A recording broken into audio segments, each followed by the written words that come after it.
A group called Foundation for Individual Rights and Expression, or FIRE for short, surveyed 68,000 students on a wide array of free speech related questions recently.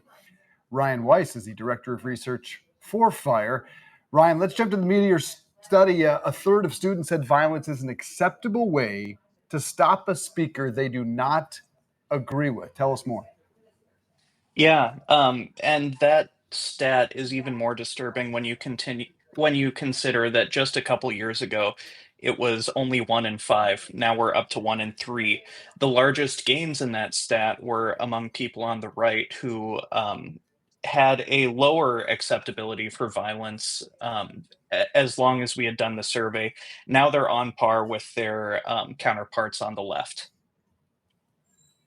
Was that survey done before the Kirk killing, obviously? It was done between, I believe, January and June of last year. So no influence by the killing.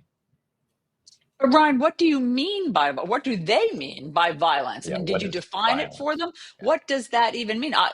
Surely, or correct me if I'm wrong, are they talking about this level of gun violence that we just saw with Charlie Kirk's assassination? I think that's unlikely, honestly. We ask about three different types of illiberal responses to speakers. One is shouting down a speaker, which is kind of a classic illiberal tactic to shut down a speech on campus. Another one is blocking students' entries into a speech. And then the third is violence. This assassination of Charlie Kirk is such a horrible outlier. I have a hard time believing that students are imagining that when they're thinking about what kinds of violence they would potentially accept to stop a speaker. It's more likely that they're thinking about things like vandalism or simple assault, which, while completely horrible, have been significantly more common than this. In fact, I can't think of another situation like the assassination of Charlie Kirk, going back very far. Yeah, at Columbia, for instance, we saw protesters take over a school building. Would that constitute Mhm. violence, perhaps? Yes, the vandalism, and I believe there were reports of students also being assaulted during some of those protests. Also, trapping people in buildings, not letting them leave, would be another example. Okay, so Mm. So 166 of the 257 schools surveyed got an F for their speech climate. Can you talk about some of the schools, if any, that did prove they welcome and support free speech? Yeah, absolutely. So, our number one school this year, which received the highest rating that we've ever given in our free speech rankings, which is a B minus. So there's still a lot of improvement. That's Claremont McKenna College. That administration has made it very clear that freedom of expression is important to the college experience. They have put in a lot of work doing things like orientation, training in civil dialogue. And that really comes through not just in their policies, but the way their students feel, how comfortable they feel expressing themselves on campus. My alma mater, the University of Chicago, was also in the top 10 this year. They have consistently done pretty well.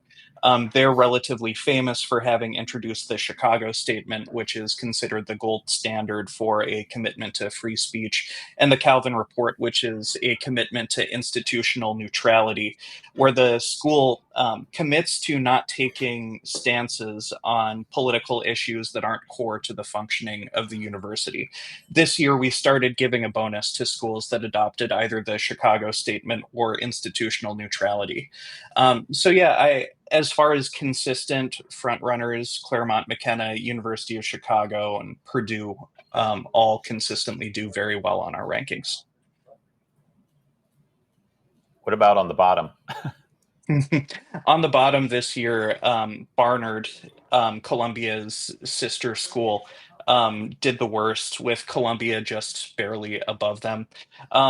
There are a lot of disturbing stats from the schools at the very bottom, but one of the ones that jumps out to me, at Barnard, 90% of students say that it's difficult to have an open or honest conversation about the Israeli-Palestinian conflict. That's 90%. You look at a crowd and almost everyone there is going to have a hard time talking about what's one of the, core political issues of the day.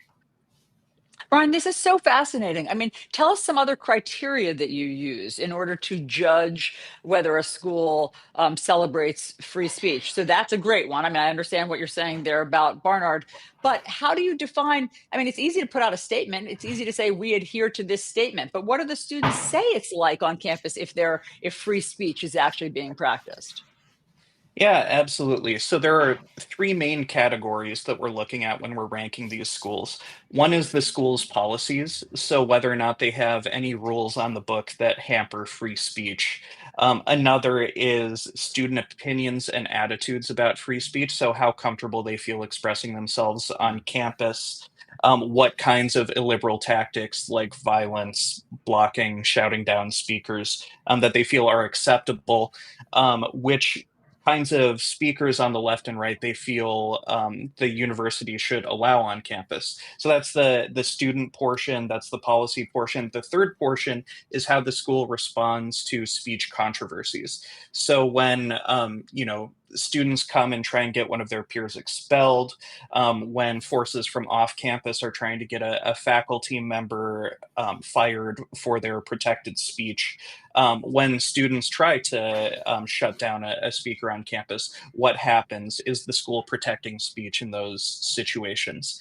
And we take all of those things, we weight the different categories differently, and then we rank all of the schools against each other. So it's Right, a very really, holistic process. really happy to hear what you said about University of Chicago just being biased. We sent my daughter there, and that was one of the reasons that we sent her there, and they do stand behind that. I'm curious, there is at least a perception that Ivy League schools are bad when it comes to allowing and encouraging free speech. Did you find that in your study? Yeah, the Ivy League schools traditionally have ranked near the bottom.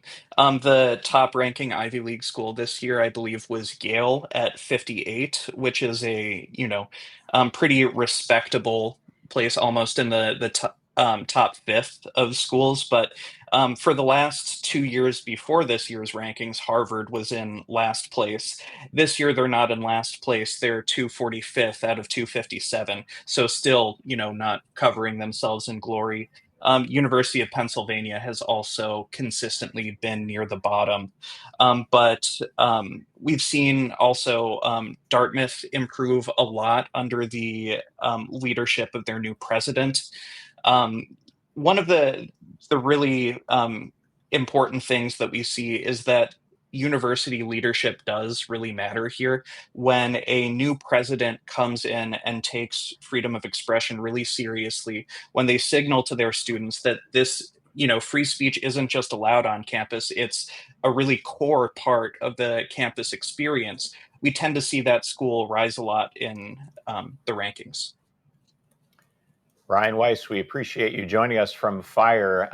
Yeah, if you're a university leader, it's a fraught time in terms of how to manage how your institution deals with bringing controversial speakers on campus and allowing for free thought and Not just yeah. because of the assassination of No, Charlie no, no. Kirk, but Yeah. because of the language of the President of the United States as well. So, yes, and because of the stripping of hundreds of millions of dollars in funding from universities that desperately need it for research.